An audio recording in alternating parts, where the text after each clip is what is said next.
Spain ಈ ಬಾರಿಯ FIFA ವಿಶ್ವಕಪ್ನ champion. ಬರೋಬ್ಬರಿ 16 ವರ್ಷಗಳ ಬಳಿಕ ಸ್ಪೇನ್ ವಿಶ್ವಕಪ್ ಮುಡಿಗೇರಿಸಿಕೊಂಡಿದ್ದು, ಬ್ಯಾಕ್ ಟು ಬ್ಯಾಕ್ ಕಪ್ ಗೆಲ್ಲುವ ಕನಸು ಕಾಣ್ತಿದ್ದ ಹಾಲಿ ವಿಶ್ವ ಚಾಂಪಿಯನ್ ಅರ್ಜೆಂಟೀನಾಗೆ ನಿರಾಸೆಯಾಗಿದೆ.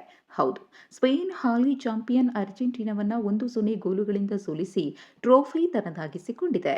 ಇನ್ನು ಫೈನಲ್ ಪಂದ್ಯದ ಹೈಲೈಟ್ಸ್ ನೋಡೋದಾದ್ರೆ, ಸ್ಪೇನ್ ಗೆಲುವಿಗೆ ಟರ್ನ್ ಕೊಟ್ಟಂತಹ ಪಾಯಿಂಟ್ ಯಾವುದು ಅನ್ನೋದನ್ನ ಗಮನಿಸುವುದಾದ್ರೆ, ಆರಂಭದಿಂದಲೇ ಫೈನಲ್ ಪಂದ್ಯ ತೀವ್ರ ಪೈಪೋಟಿಯಿಂದ ನಡೆಯಿತು. ಸ್ಪೇನ್ ಚೆಂಡಿನ ಮೇಲೆ ಹಿಡಿತ ಸಾಧಿಸಿ ನಿರಂತರವಾಗಿ ದಾಳಿ ನಡೆಸಿದ್ರು. ಅರ್ಜೆಂಟೀನಾದ ಗೋಲ್ಕೀಪರ್ ಎಮಿಲಿಯಾನೋ ಮಾರ್ಟಿನೆಸ್ ಹಲವು ಅದ್ಭುತ ಸೇವ್ಗಳ ಮೂಲಕ ತಂಡವನ್ನ ಪಂದ್ಯದಲ್ಲಿ ಉಳಿಸಿಕೊಂಡ್ರು.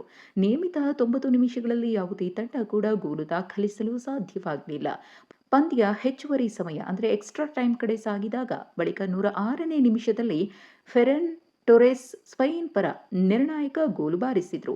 ನಿಕೋ ವಿಲಿಯಮ್ಸ್ ನೀಡಿದ ಹೆಡರ್ ಪಾಸ್ ಅನ್ನ ಟೊರೆಸ್ ಜಾಲಕ್ಕೆ ಸೇರಿಸಿ ಸ್ಪೇನ್ಗೆ ಅಮೂಲ್ಯ ಮುನ್ನಡೆ ತಂದುಕೊಟ್ರು. ಕೊನೆಯ ಕ್ಷಣದವರೆಗೂ ಅರ್ಜೆಂಟೀನಾ ಸಮಬಲ ಸಾಧಿಸಲು ಯತ್ನಿಸಿದ್ರು. ಸ್ಪೇನ್ ಸಂಘಟಿತ ರಕ್ಷಣೆಯನ್ನು ಭೇದಿಸಲು ಸಾಧ್ಯವಾಗಲಿಲ್ಲ.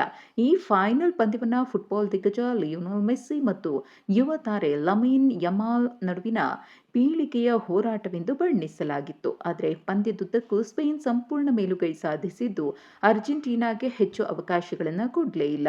ಹೆಚ್ಚುವರಿ ಸಮಯದಲ್ಲಿ ಬಂದ ಏಕೈಕ ಗೋಲು ಸ್ಪೇನ್ ಗೆಲುವಿಗೆ ಕಾರಣವಾಯಿತು. ಈ ಗೆಲುವಿನ ಮೂಲಕ 2ನೇ ಬಾರಿ ಸ್ಪೇನ್ ಕಪ್ ಗೆದ್ದಂತಾಗಿದೆ. 48 ತಂಡಗಳೊಂದಿಗೆ ಮೊದಲ ಬಾರಿಗೆ ಆಯೋಜನೆಗೊಂಡಿದ್ದ ಫಿಫಾ ವಿಶ್ವಕಪ್ 2026ಕ್ಕೆ ಸ್ಪೇನ್ ಚಾಂಪಿಯನ್ ಆಗುವ ಮೂಲಕ ಅದ್ಧೂರಿ ತೆರೆ ಬಿದ್ದಿದೆ.